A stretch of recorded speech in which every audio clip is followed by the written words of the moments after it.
आप लोग रस्सी को तोड़ देंगे तो ये अच्छा नहीं रहेगा। आप लोग थोड़ा रस्सी से दूरी बना लीजिए। तो देखिए कहना है हेलो हेलो जी हेलो। तो देखिए कहना है कि जो तीर भी जाता है वो कभी खाली नहीं आता। कहना है कि जो तीर भी जाता है वो कभी खाली नहीं आता। अरे कांटों ही किया करते हैं फूलों का हिफाजत, फूल को बताने कभी खाली नहीं जाता। तो आप बेटा की कोई नया गाना से प्ले कीजिए और इस बार हमारे अगले कलाकार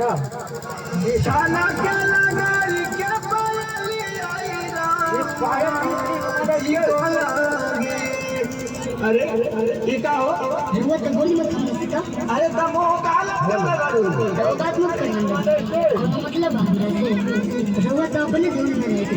अरे बतिया का बोल बताइए कि मेल मुंड भी करबे हमरा नामन में बताओ का बोल।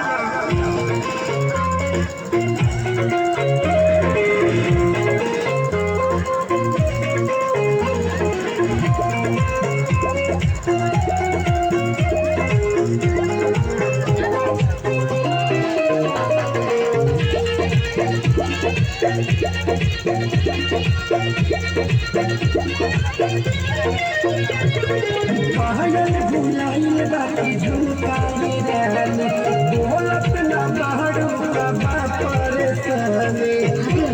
पायल